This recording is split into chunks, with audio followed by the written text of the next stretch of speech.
नमस्कार, मैं आसिम मिस्त्री आज पूरे भारत देश के 120 करोड़ लोगों से कुछ कहना चाहूँगा।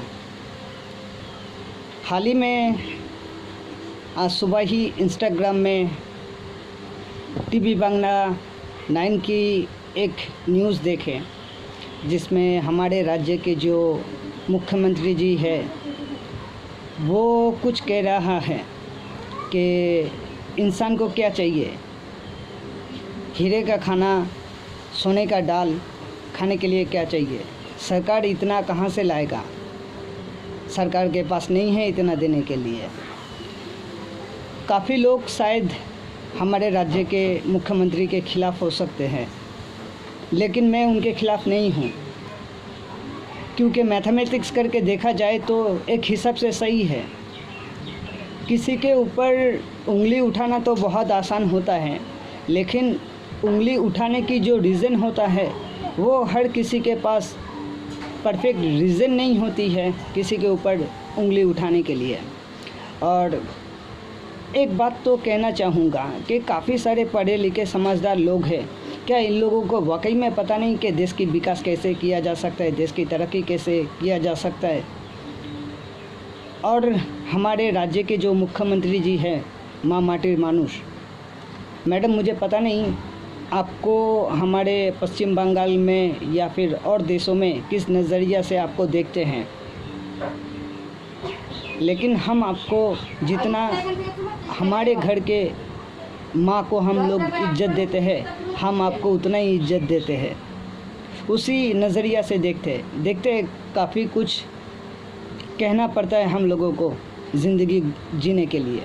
काफ़ी जगह पे काफ़ी कुछ बोलते, उसको बोलने के बाद इंसान को उसके वास्ते काफ़ी भुगतान भी भरना पड़ता है। और इस कोरोना वायरस लॉकडाउन के टाइम मैडम, मेरे यूट्यूब चैनल पर कुछ फॉरेनर जियोलॉजिस्ट सर लोगों का वीडियो नोटिफिकेशन आया और मैंने उसी को देख कर ही सीखने लगा और मैंने रॉ जेमस्टोन माइनिंग करना स्टार्ट किया। ये तो हम सब पढ़ के आए हैं कि हमारे धरती में तीनों हिस्सा पानी से भरा हुआ है और एक ही हिस्सा में हम लोग घर बना के रह रहे हैं। तो ये भी साइंस कहता है कि आसमान से उल्कापिंड आके काफ़ी अर्ध साल पहले गिरे थे हमारे धरती पे। काफ़ी कुछ हम लोग स्कूल में भी पढ़े हैं। और मैं ये कहना चाहूँगा कि अगर वाकई में आसमान से अगर उल्कापिंड आके गिरता है, मीटोराइड आके गिरता है, तो वो ज़्यादा से ज़्यादा जाकर नदी में ही गिरेगा और नदी के तेज़ बहाव के साथ नदी के किनारे आके रुकता है। और घर बनने के लिए हमारे जो बाली आता है, रेत आता है घर बनने के लिए, वो सब तो अभी जीसीबी से ही माल लोडिंग होती है। और उसी के साथ ना जाने कितना सारा कीमती पत्थर हमारे पश्चिम बंगाल में यहाँ वहाँ पे बिखर के पड़ा हुआ है और हमारे देश के जो सरकार है वो उससे अनजान है। मैं सिर्फ बोलने ही रही हूँ मैडम, मेरे पास इसका प्रूफ भी है और वही दिखाने के लिए आज आया हूँ, सबको ये बताने के लिए। इस लॉकडाउन के टाइम जब मेरे पास नोटिफिकेशन आया और मैंने इसके ऊपर स्टडी कर रहा था, तो ये तो पता लगा कि रॉ मिनरल रॉक जेमस्टोन ये सरकारी संपत्ति है। और मैंने इसी बात को इन्फॉर्मेशन देने के लिए सबसे पहले एबीपी आनंदों को फ़ोन किया।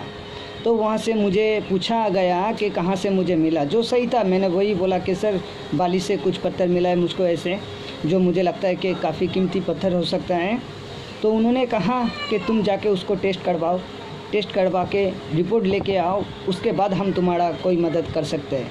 टेस्ट करके सर्टिफिकेट उठा के लेके आने के लिए बोले थे। और फिर मैंने अपने एक दोस्त को लेके गए GIA में। वहाँ पे तो रॉ पत्थर देखने के बाद कहा वहाँ का सर कि ये रॉ पत्थर यहाँ पे टेस्ट नहीं होगा, ये गवर्नमेंट सेक्टर रजिस्टर करने के बाद ही टेस्ट होगा, तुमको गवर्नमेंट कस्टडी जाना पड़ेगा, GSI geological survey of India. तो वहाँ पे मैं अकेला गए थे और जहाँ पे पत्थर टेस्ट होता है वहाँ पे जाकर सर से कहा कि सर मुझे पत्थर कोई टेस्ट नहीं करवानी है, कुछ इन्फॉर्मेशन देनी है कि हमारे इलाके में कहीं पे कुछ ऐसा पत्थर पड़ा हुआ है जो काफ़ी कीमती लगती है। और तो वो सर मुझे सुकांत रॉय नाम का एक सर के पास भेजा। उन्होंने मुझसे पूछा कि मैं क्या चाहता हूँ। मैंने कहा सर से कि सर मैंने स्टडी करके देखा है कि ये सरकारी संपत्ति है, तो मैं ये चाहता हूँ कि सरकारी कस्टडी जमा हो और हमारे वहाँ पे जितने भी सारे ऐसे पत्थर है जो कीमती है वो गवर्नमेंट अपने कस्टडी ले ले। तो उन्होंने मुझसे कहा कि ठीक है, आप आओ मेरे साथ। मुझे लेके ऊपर गए एक मैडम के पास। उनके साथ बातचीत करके मुझसे कहा कि तुम्हारे पास जो भी पत्थर है उसमें से थोड़ा सा सैंपल लेके आओ। तो उसके दूसरे दिन ही मैं गया वहाँ पे, जाके मैडम को कुछ पत्थर दिखाए जो पत्थर मैग्नेट को कैच कर रहा था। तो मैडम उसके बावजूद भी कह रहा था कि नहीं, इसमें मैग्नेट कैच नहीं कर रहा है। तो मैंने उनके साथ कोई तर्क नहीं किया, क्योंकि मेरा मकसद किसी को नीचा दिखाना या फिर किसी को छोटा करना नहीं है या फिर किसी को बेइज्जत करना नहीं है। मेरे हिसाब से जो सही है, हमारे देश के सरकार है, आइन है, तो ये लोग क्या करेगा। अगर हम लोग अपने आप से ही अगर कुछ मिलता है तो उसके ऊपर अगर हक बिठाने लगे तो सरकार कैसे आगे बढ़ेगा। तो इस हिसाब से मेरी नज़र में हमारे राज्य के जो मुख्यमंत्री जी ने कहा कि सरकार कहाँ से देगा, सरकार को किसी ने, पब्लिक ने कुछ दिया आज तक? क्या किया? सिर्फ वोट के अलावा क्या दिए है?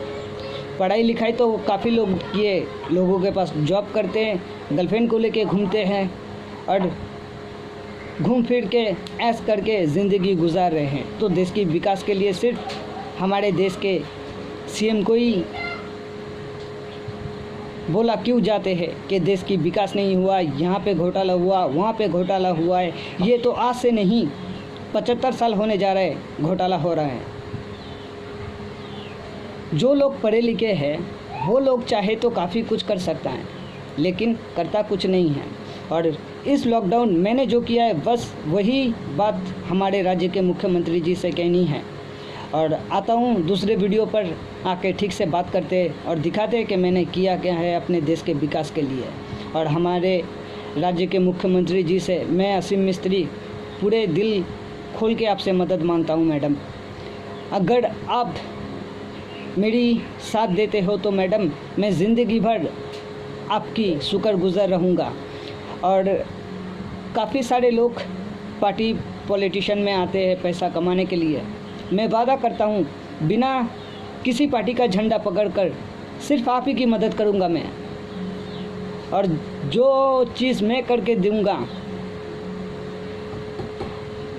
हमारे देश को सिर्फ और सिर्फ आप ही को ही दरकार पड़ेगा। क्योंकि मुझे कहीं पे भी लगता है कि कहीं पे भी एक औरत के सीने में एक दिल होता है और वो माँ होती है। शायद लोगों को गुस्सा करवाना यही लोगों की काम है। आता हूँ दूसरे वीडियो पर फिर आके बात करते हैं। तब तक के लिए आते हैं नेक्स्ट वीडियो में।